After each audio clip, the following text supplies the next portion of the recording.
Milei, que Menem tenía toda la estructura armada. Tres socios de un pequeño estudio de abogados en La Rioja manejaban el país. Carlos Menem, a cargo del Poder Ejecutivo. Eduardo Menem, En el después de que Senado. renuncia a Duhalde, a cargo del Congreso de la Nación como presidente del Senado. Y su otro socio, Julio Nazareno, presidente de la Corte De la Suprema. Corte. Claro. ¿Qué? En ¿Nazareno es riojano? Riojano, más vale, socio de Menem. No. Qué Y genialidad. amigos, digamos, del círculo pequeño de Menem. Entonces, de esa manera, este grupo concentraba los tres poderes del Estado, con lo cual, a diferencia de Milei en estos momentos, podía hacer lo que quería. Che, ¿y fue como una taba eso? ¿Fue de repente así? O sea, No, si fue bien una hace una construcción. construcción. Ah, También Menem fue el que amplía el número de miembros de la Corte Suprema a 9. él incorpora a Nazareno a la Él corte. incorpora a Nazareno y a otros mayores, en estos momentos no tengo en la Sí. cabeza quiénes, pero venía una corte de 5 miembros de la época de Alfonsín, Ujú. que para licuarla, justamente cuando se fue uno, él agrega 4 miembros más, haciéndola llegar a 9. De esa manera, 5 de los supremos, de los jueces, los nombra él durante su gobierno. Y ahí se arma lo que se conocía como la mayoría automática. La mayoría automática. Que Tal es cual. justamente por lo que hace esta mayoría automática, cuando asume Kirchner en el 2003, empieza a querer hacerle juicio político y de ahí van renunciando de a uno.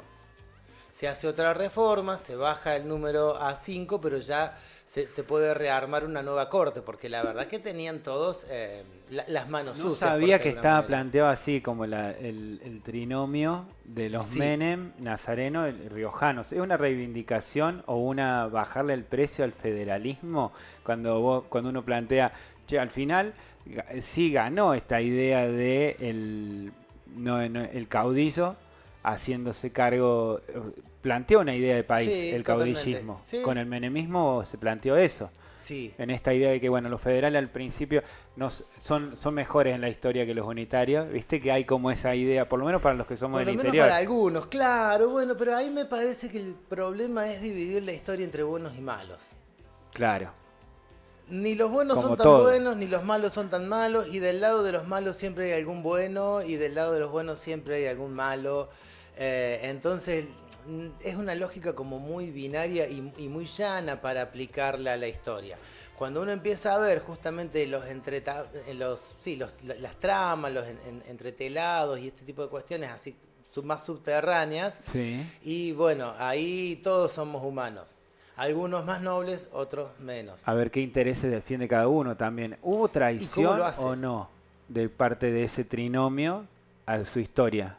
¿Vos considerás que hubo una traición a la defensa de los intereses o Y no? mira, yo no sé si a la defensa de los intereses. A esta altura del partido, perdón, te diría que no llegó ni la revolución productiva ni el salariazo. Con lo cual, ahí por lo menos hay una traición a las promesas de campaña. Mm. Eh, yo no recuerdo en la campaña, en la primera campaña de Menem, si tenía un discurso encendidamente federal o era más una cuestión de postura y de imagen, esto de llegar a Claro, caballo, con las exacto. patillas a lo Era- Facundo Quiroga. Pero no recuerdo si había un discurso de país federal en ese momento. Che, ¿y significaba algo lo visual, lo estético, lo visual? ¿Había un conocimiento de la historia distinto al que tenemos hoy? Que en donde parecería como que estamos ahistorizados, como que de repente aparece uno y no importa cómo venga. O sea, hay una representación desde lo estético que Sí, te hace referencia a algo de lo que uno conoce. sí.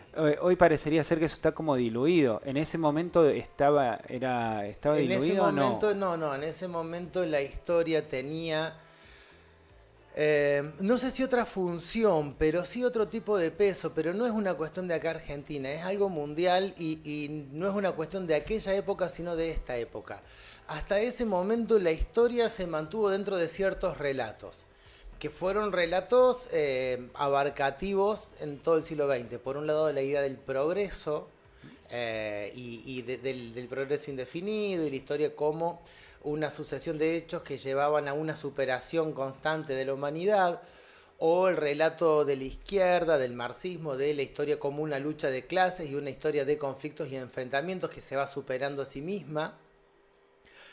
Y en ambos casos tenemos un proyecto de mundo, un proyecto de futuro. El progreso te iba a llevar a lo que no sé si... Ahora es viejísimo, yo tengo mis chicos grandes, por eso vi películas infantiles hace muchos años, pero me acuerdo de la película Wall-E, un robotito que se enamora o que tenía una flor en la tierra. Era una película Sí. donde la mayoría de la gente vivía en el espacio, eran todos gordos arriba de unos silloncitos que flotaban y no hacían nada. Las máquinas les hacían absolutamente todo.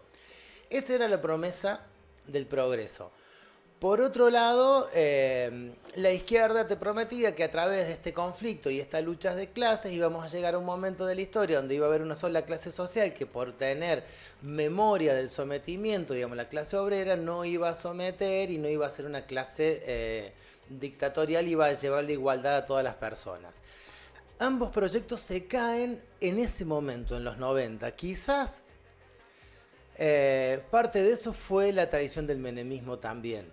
No como causante, sino como un dato más dentro de toda una serie de hechos que te iban marcando la caída de estos grandes relatos. Ahora bien, esto es más complejo, pero la historia justamente te sirve para pensar el futuro. Uno puede proyectar hacia adelante en función de lo que fue haciendo hacia atrás. Vos viniste caminando media cuadra y bueno, vas a seguir caminando media cuadra para adelante. Si viniste trotando, capaz que la trotes. Si pensabas cambiar, tenés una idea de trayecto. Cuando se caen estos grandes relatos y se cae esta historicidad del mundo, nos quedamos sin futuro. Porque no hay, o sea, no hay una idea como sociedad de un futuro determinado, sea hacia el progreso indefinido y el reino de las máquinas donde nos atiendan y nos hagan todos, o sea hacia un mundo de igualdad entre los hombres donde no haya más explotadores ni explotados. No lo hay. Es más, la perspectiva que tenemos es que el planeta reviente dentro de menos Cada tiempo vez más menos. que más. Entonces, esa falta de futuro... yo creo que como sociedad justamente nos lleva a no mirar la historia.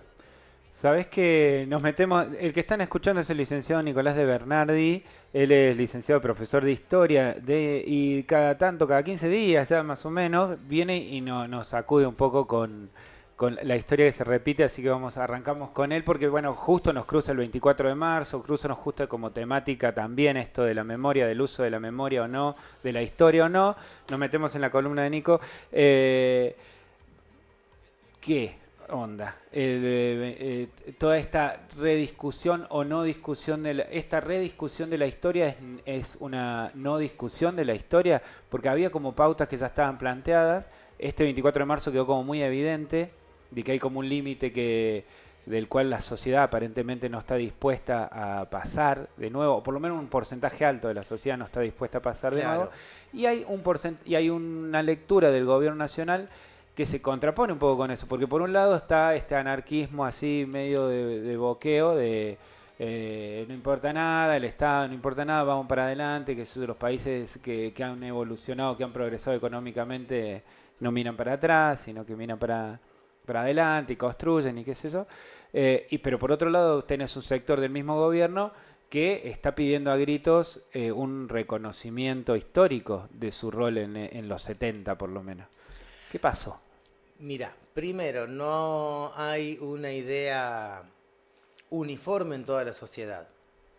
Y eso que parecía establecido por consenso, en su momento, fue tomado por un partido político o una orientación política como fue el kirchnerismo como una política de Estado, ¿no es cierto? Y a raíz de buenos números en la economía en su momento, esa política fue impuesta casi sin chistar. ¿Sí? No hubo una reacción fuerte de la gente. Ayer estaba escuchando en algún programa periodístico una cuestión de encuestas donde decía que un 20% de la gente se definía de izquierda, creo que un 25% se definía de derecha, no sé si había un 12% que se definía de centro y había un 40% que no se definía como nada. Y en realidad la Mirá mayoría de vos. la sociedad está en esa situación. Por ahí no tiene una idea claramente o un posicionamiento político. Sí tiene una idea, sí lo escucho, pero no tiene un posicionamiento político en sí. Mientras las políticas kirchneristas fueron exitosas, este discurso no fue cuestionado. Y los que estaban en contra estaban más bien como guardados y callados. Cuando empezamos a fallar económicamente, sobre todo en este último gobierno, que también levantó, el gobierno de Alberto Fernández, levantó la bandera de los derechos humanos, pero en la economía fuimos cada vez peor. Entonces me parece que ese discurso político perdón, quedó atado a la economía y ante la crisis económica que ya veníamos sosteniendo desde hace mucho tiempo, al discurso opositor, al discurso que reivindica la actuación de los militares, porque no es solamente negacionismo, hay una reivindicación de la actuación de los militares. Claro, ya no es negacionismo solamente. Claro, ahí vieron la brecha donde meterse. O sea, arranca Milei con esta cuestión del anarcocapitalismo, liberalismo a ultranza, no sé qué, y para ganar las elecciones hace una alianza estratégica con Victoria Villarruel que representa a todos estos sectores. Milei no tenía en su discurso... Claro, por eso. Porque no tiene un discurso institucional tampoco, No, ni republicano. no, pero me parece que después de lo del pobre jamoncito, Empezó, ¿no? empezó a querer socavarle, yo creo que, perdón, vamos a terminar la frase, empezó a querer socavarle la base política a su compañera de fórmula. Yo creo que hoy por hoy la pelea más interesante está ahí. Yo creo que no es la oposición contra Milei, sino que son sus aliados, Macri, Villarruel. Ahí hay que comprar, no sé quién decía ayer, hay que comprar pochoclo y sentarse a ver. Sí. Dijiste que la izquierda representa un porcentaje, la derecha otro porcentaje, que vinculás a la izquierda con los derechos humanos, ¿no? Y a una política que es la que planteó de alguna manera el kirchnerismo, por lo menos en los primeros años, que se montó arriba también de un éxito de un éxito de la política económica de ese momento, que tiene un montón de explicaciones también. ¿Qué quiere decir eso? ¿Que históricamente la izquierda está más atenta a los derechos humanos y la derecha más atenta a qué, entonces? ¿O qué interés se defiende cada uno? Y a ver, la izquierda, esto es una definición que viene de la época de la Revolución Francesa y de la Asamblea Nacional que se formó. Los que estaban a la izquierda en ese salón, digamos físicamente del lado de la izquierda del salón, se fueron constituyendo como los socialistas. Donde predominaba más, o sea, a ver, para el socialismo como amplia ideología, donde entran el comunismo, el anarquismo, el socialismo democrático, el que participa en los congresos, no me sale ahora la definición, digamos, pero entra toda una gran rama. En realidad, si lo queremos simplificar muchísimo, podemos decir que una persona sola no puede sobrevivir ni estar bien si los que están a su alrededor no están bien también. Sí. Entonces se fijan en lo colectivo.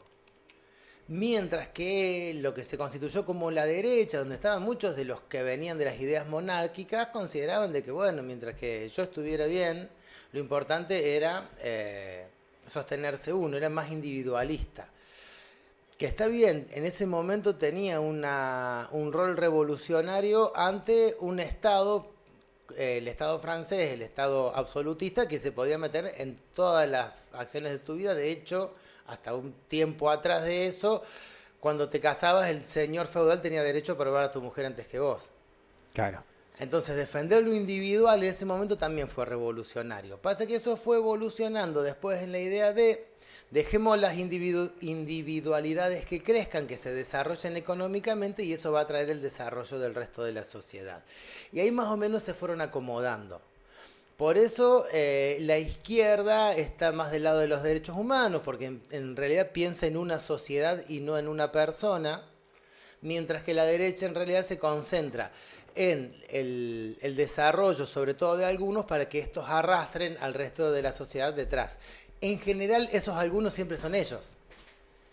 Claro, y siempre son ellos y los hijos de ellos mismos y los que nietos de ellos mismos, no tanto por talento. Exactamente, heredan la fábrica del papá, lo mandan a estudiar escribanía como la mamá para que herede la escribanía y así se van manteniendo familias. Y termina siendo Menem, Eduardo Menem, Carlos Menem, Nazareno Menem. Exactamente, totalmente. Ah, muy bien, muy bien. Entonces, de ahí se explica esta lectura o relectura del 24 de marzo como o del golpe militar o del golpe cívico-militar. De ahí por un lado, pero por otro lado yo he traído un temita también para charlar que le robé a Alain Rouquier, un historiador francés que es especialista en América Latina. Me encanta que traes nombres que no escuché nunca en la vida, así que está buenísimo.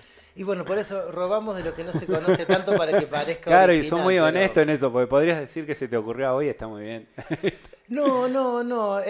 Pasa que entre los historiadores hay una cuestión donde el tema del choreo está institucionalizado. Yo me acuerdo cuando aparecían en su momento las páginas de Facebook. Las dos páginas de historiadores eran una, hay que dejar de robar con piña por 2 años. Sí. Y la otra era ningún historiador nace chorro. Y estaba una imagen de un historiador inglés de Hobsbawm atrás de unas rejas. Porque, hablando en serio, hay muy poco material original a veces para ir avanzando. Claro. Entonces empezamos a tomar ideas de acá, de allá. No somos. Por ahí los físicos, los químicos pueden hacer sus propios experimentos. Nosotros no. La historia es una sola línea. Claro. ¿Y para qué nos sirve esta idea de Rouquier? Que está buena y yo la traía un poco para... darle marco a la última dictadura a la del 76, ¿no es cierto? El golpe del 76. Y tiene que ver con que durante todo el siglo XX hay una discusión implícita respecto a la democracia, o mejor dicho, respecto a las lógicas que legitiman el poder. Esto es importante porque, y justamente eso nos demuestra que las ideas no cambian en una generación o en una década. Desde el siglo XIX venía una lógica de legitimación del poder, de por qué el que manda, que era la lógica oligárquica, que es, en las definiciones de Aristóteles, la oligarquía es el gobierno de un grupo que gobierna a su propio beneficio. Ahora, ¿qué era lo que sostenía este grupo en el siglo XIX? Que eran los únicos que estaban preparados para manejar un gobierno. El resto eran todos indios, negros, cholos, mestizos, ignorantes, no había alfabetización. Sí.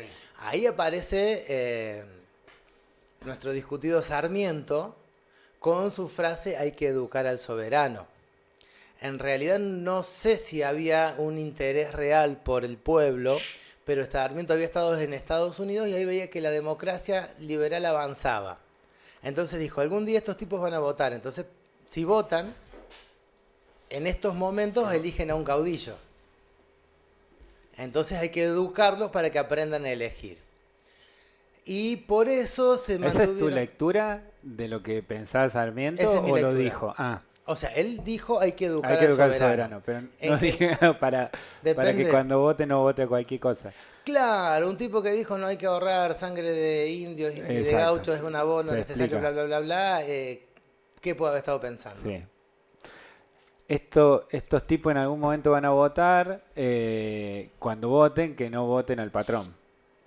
Exactamente. Mientras pudieron, lo impidieron a través de sistemas de voto restringido, votaban solamente los que tenían propiedades, los que tenían un grado de alfabetización, manejaban las elecciones a través de la violencia, la corrupción, el fraude electoral, pero eso les hizo ir perdiendo legitimidad en una parte importante de la sociedad, sectores medios, sectores obreros, que se manifestaban en levantamientos. Los radicales se levantaron 3 veces, en el 90, en el 95 y en 1890, 1895 y 1905. Entonces, ante esa violencia, aparece este personaje Roque Sáenz Peña con la ley que trae a la democracia, que es la otra legitimidad. La primera, dijimos, gobierna este grupo de familias porque son los mejores. Son los que tienen la capacidad para gobernar. Que ahí tenemos ese proceso de Mitre, Sarmiento, Avellaneda, Roca, todo ese grupete. Sí, exactamente. Y antes también, antes las o sea, desde 1810 en adelante no hubo elecciones populares prácticamente, salvo algunos casos muy particulares. Siempre se elegían entre ellos, porque eran los mejores y eran los que podían, los que sabían. Estaban ahí. Con Sáenz Peña, para descomprimir la cuestión, aparece la democracia, donde que legitima el gobierno de la mayoría. Con una presión del anarquismo en las ciudades también, metiendo bomba. Presión del anarquismo, metiendo bomba, pero eso se piloteó. El problema fue sobre todo con los sectores medios que empezaban a crecer y que además no eran potencialmente revolucionarios. Comerciantes. Comerciantes, Pequeños abogados, hijos de obreros que habían podido ir a la escuela, al alfabetizarse podían trabajar como empleados de banco, como maestros de primaria, o sea, profesiones así, profesiones liberales. Ahora bien, durante todo el siglo XX se sigue discutiendo esto, si vos te pones a ver. ¿Por qué? Porque sucedió lo que yo creo que Sarmiento sabía que iba a suceder. Apenas se instaura la ley Sáenz Peña, accede al gobierno un caudillo radical, que es Hipólito Yrigoyen. Si uno lee la prensa de la época, es lo mismo que van a decir de Sarmiento y lo mismo que van a decir después de los Kirchner. La gente no sabe votar, son demagogos, manejan las cosas, los gobernantes estos manejan las cosas. Lo mismo que van a decir de Perón. ¿Cómo? Dijiste lo mismo que van a decir de Sarmiento y de los Kirchner. Ah, no, perdón, de Perón.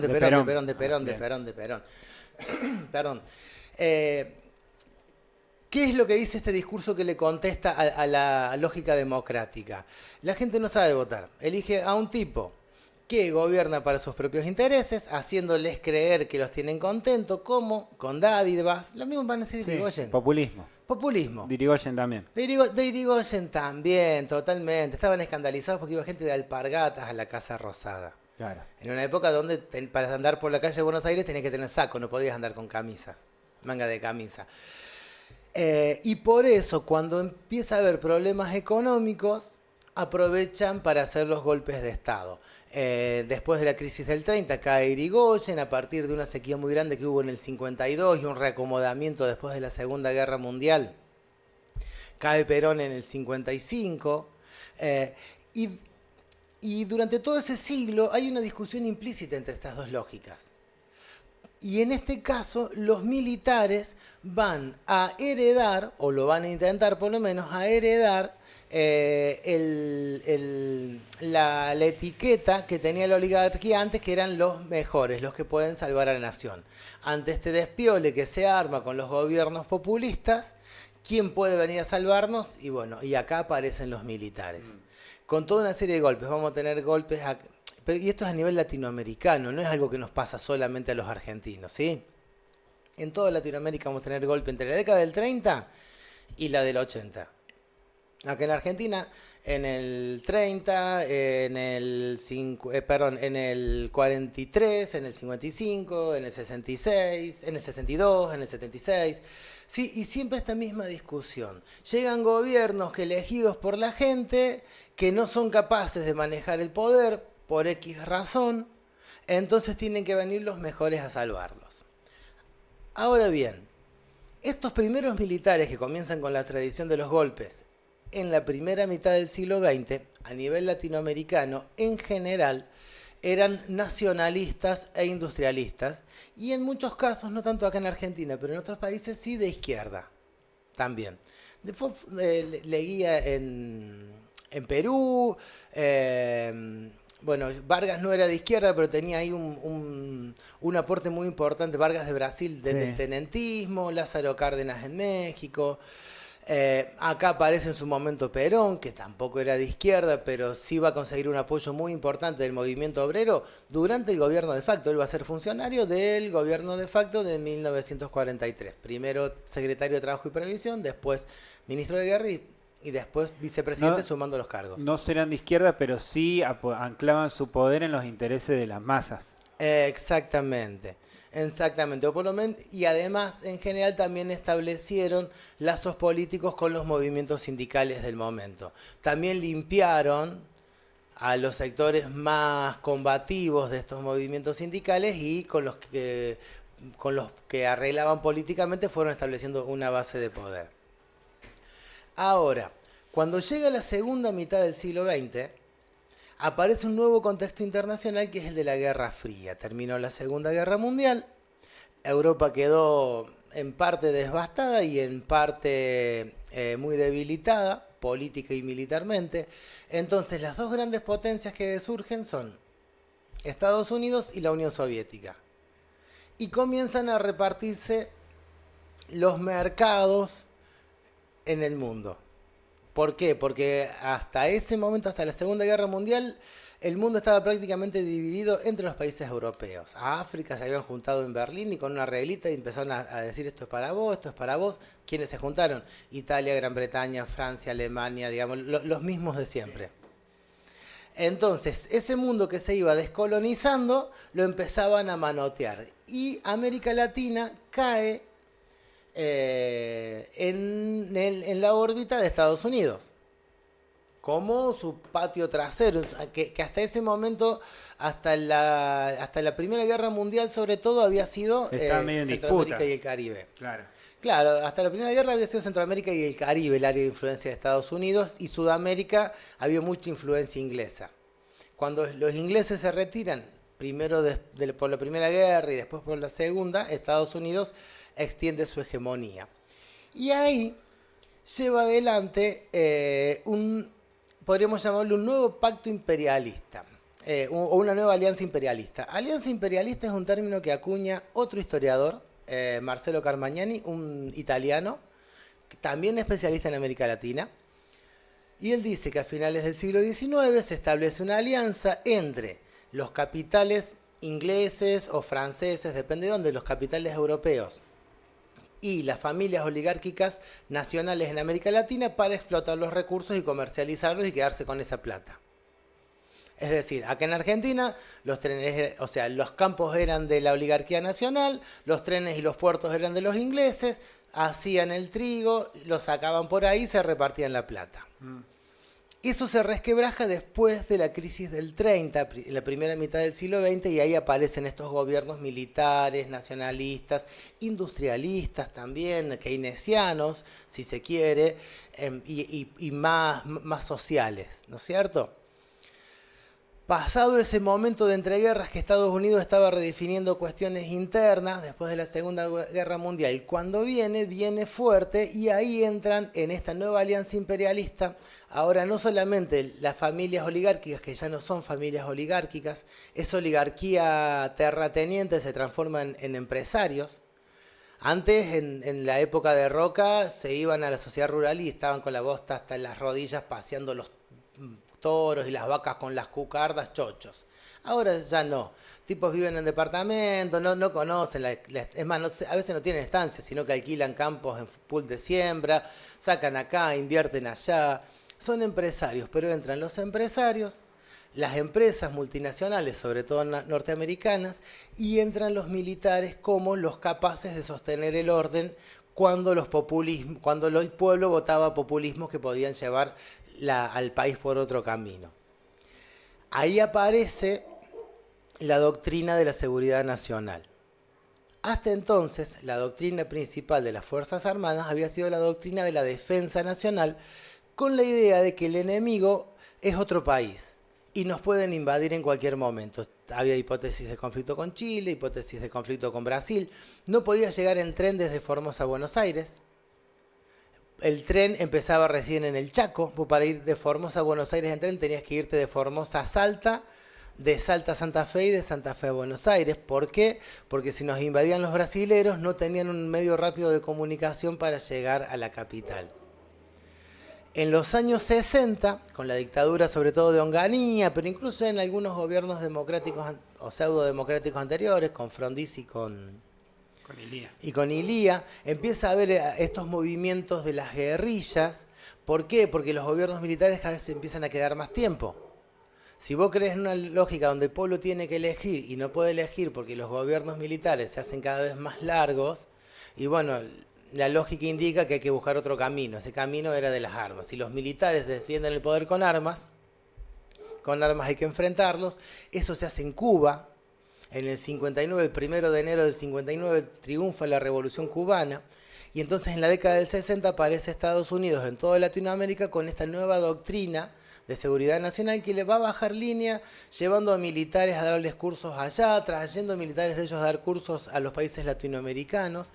Y esta nueva doctrina dice que el enemigo no es otro país, sino que está dentro del mismo país y el enemigo es ideológico y es la izquierda.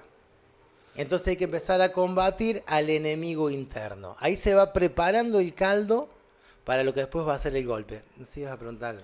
No, justo me iba a mencionar eso del enemigo interno, que es lo que convence a Perón de volver también. Claro, ya está, ya es en el 73, o sea, ya avanza la década del 60. Bueno, en la década del 60 hay justamente un consenso mucho más amplio hacia las ideas más sociales. No sé si directamente socialistas, pero fue, si se quiere, una década luminosa en muchos sentidos. Entre el 55 y el 66 creo que fue la etapa de oro de la Universidad Argentina. Los premios Nobel se forman la mayoría ahí. Hay todo un despliegue de técnica, avanza las ciencias sociales, la historia, la sociología. Bueno, acá en lo que es la historia llega Romero con todas las ideas de la Escuela Francesa de Análisis. O sea, hay toda una revolución cultural también en los 60. Aparece el Instituto Di Tella en Buenos Aires, aparecen los Beatles. Es una década así muy luminosa. O sea, esta idea de un mundo distinto, de cambiar el mundo, era posible. No era solo un loquito en Cuba, ni alguno en Salta ahí organizando una guerrilla. Al contrario, cada vez fue creciendo más y no era solamente en un país, justamente. A finales de la década tenés el Mayo francés en el 68, la Primavera de Praga en los países socialistas también en el 68 con consignas muy similares. Y acá el Cordobazo, donde la sociedad apoyó. Vos escuchás los relatos del Cordobazo y la gente le abría la puerta a los manifestantes en las casas para que entren y le daban los muebles viejos para que prendan fuego y hagan barricada en las calles. Sí. Hay un apoyo popular en contra de estos gobiernos totalitarios o de esta idea oligárquica de el gobierno de los mejores. Cuando pierde legitimidad, justamente cuando pierden legitimidad este gobierno de los militares de la década del 60, que llegan hasta el 73, es que dicen, bueno, ¿cómo salimos de acá? Pues se habían empezado a organizar guerrillas, aparece en el 69 Montoneros, en el 70 el ERP, con ataques a cuarteles de policía, sí. El secuestro de Aramburu. Sí, dirigencia de Montonero y del ERP, que también pertenecían de alguna manera a la élite oligárquica, pero defendiendo otras ideas. Sí, es que bueno, no todos son buenos, todos son malos. Claro. Pues veía Vaca Narvaja el otro día y decía, claro, son gente que pertenece. Ellos sí. No sé si los santuchos del ERP, algunos sí, otros no, pero hay muchos sí, muchos nenes bien. Bueno, los Vaca Narvaja,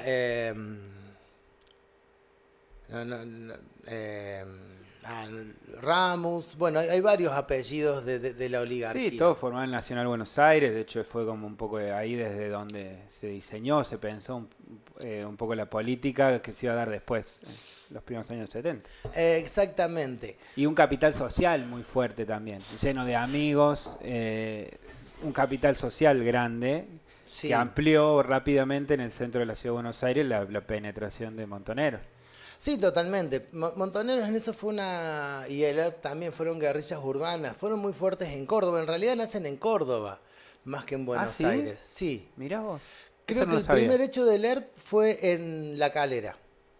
Ah, el ERP sí, claro, sí. El ERP sí, y Montonero, el primer hecho por el que toman renombre es por el juicio y el ajusticiamiento de Aramburu en el 70. O sea, nos recontra fuego en el tiempo, pero me encantaría, quiero que vayamos viendo a ver si llegamos a entender, seguilo vos. Dale, como para ir cerrando, esta alianza con el capital internacional y con Estados Unidos fue haciendo que los militares vayan perdiendo cada vez más legitimidad dentro de esa lógica oligárquica. Dos cosas. Eso te iba a preguntar. Esa legitimidad también se pierde porque son más torpes, porque son más brutos. No, porque están detrás de otros intereses. Ah, bien. Que son los intereses de Estados Unidos y del imperialismo. Bien. Si usamos palabras de aquella época. Porque en realidad, sobre todo el último golpe militar, acá en Argentina, pero también el del 73 en Chile, ya comienzan a bajar un nuevo programa económico que es antipopular, que es el neoliberalismo, que provoca... ¿cómo se llama? Desocupación, cierre de fábrica, desindustrialización. Sí, bajar la presión por los salarios. Lo que nos está pasando hoy. Eso hace que vaya perdiendo legitimidad. Y yo creo que por esa pérdida de legitimidad que ya tenían los militares desde años anteriores al golpe del 76, es que llevan adelante todo el trabajo de represión en forma ilegal y clandestina. Por eso, si querés ya con este datito cerramos, tenemos la discusión que tenemos por la cuestión del número de desaparecidos. Porque en realidad no dejaron ninguna constancia ni ningún registro de quiénes fueron asesinados por la dictadura, a diferencia de otros países donde te ponían la lista de los caídos o de los ejecutados, como en Chile. Y de ahí toda esta discusión que hay en cuanto al número de desaparecidos. Pues tenían una legitimidad muy finita, muy cortita, no tenían mucho margen. No tenían margen, la gente, o sea, yo creo que ellos pensaban que la gente no los iba a bancar a lo que estaban haciendo. Ahora sí, aparentemente les salen a bancar, pero volvemos a lo mismo. Vos fíjate cómo una idea democrática que se plantea en 1912... recién en 1983, 70 años después, se instaura completamente y ahora ya no está esa discusión. Ahora ya nadie espera que los militares o que los mejores vengan a ocupar el gobierno. Y por primera vez desde Macri, la derecha se presenta en elecciones y gana. Es una propuesta democrática. Nos guste o no nos guste, hoy tenemos un gobierno constitucional y de derecho. Estos eran gobiernos de facto. De facto significa un gobierno de hecho. El mejor equipo de los últimos 50 años. Ese sí. fue el primero. Sería. Exactamente, pero bueno, es la primera vez que se ganan por derecha las Una elecciones. línea para agradecerte y agradecerle a Gaby Fernández que nos está esperando del otro lado para continuar charlando. ¿Por qué es relevante el número o por qué no es relevante el número? A ver, el número es relevante desde el punto de vista histórico porque es un dato. El problema es que no hay. A ver, ¿qué te puedo decir desde la historia? Y vamos a tratar de hacerlo lo más cortito posible. Que el dato no está. No tenemos ese número y no lo tenemos porque los militares destruyeron los archivos. Por miedo, por vergüenza, no sé por qué, pero destruyeron los archivos. Yo creo que había por alguien miedo. tomando registro. Sí, estaba todo registrado, quién entraba, quién salía, ellos tenían sus registros y eso no está. Ahora, en la discusión que hay, quienes defienden el número de 8.000 en realidad se basan en el nunca más. Es un informe que eleva la CONADEP, la Comisión Nacional por la Desaparición de Personas, presidida por Sábato, donde empiezan a relevar casos y se llega a 8.000 y pico. Ahora bien, en ese número se basan los negacionistas. Lo cierto es que el levantamiento militar del año 84 fue para presionar por la ley de punto final, es decir, que no se presenten más casos y la justicia no tome más casos, o haya un punto final al 30 de noviembre del 84. ¿Por qué un punto final? Si fueran solamente 8.000 no haría falta, con lo cual ahí ya estamos viendo que excede en principio el número de los 8.000. Hay un informe que sacó un periodista del diario La Nación, Alconada Moon, que creo que tiene que ver con los archivos que desclasificó la CIA en el 2006, donde hay un informe de la DINA chilena, de la Policía de Inteligencia chilena, que habla de unas 22.000 víctimas. Y después los juicios que se fueron haciendo y las investigaciones de la justicia fueron apareciendo relevamientos por testigos de cuánta gente pasó por la Perla, cuánto por la ESMA, y ahí nos vamos acercando mucho al número. ¿De dónde sale el 30.000? No es un número, no es una cifra históricamente probada. Sí sabemos que es mucho más de 8.000 y que se acercaba mucho. Sale de los estudios de la ONU, de las Naciones Unidas, en cuanto a los casos de genocidio. En general, las denuncias son un 25% de los casos reales. Con lo cual, si tenemos 8.000 y pico denuncias, son por lo menos 32.000, 33.000 desaparecidos. Se redondea en la cifra más baja, en 30. ¿Por qué es importante o no el número? Entonces, ¿hay una decisión de eso? Aparte de lo histórico, Hay ¿no? una decisión de esconder el número. Ah, bien. Hubo una decisión de los militares de esconder el número. O sea, ninguno dijo nada. Sí. Entonces, eso hay que irlo reconstruyendo. Yo creo que el número sí te da la magnitud de lo terrible que fue. Me queda un montón.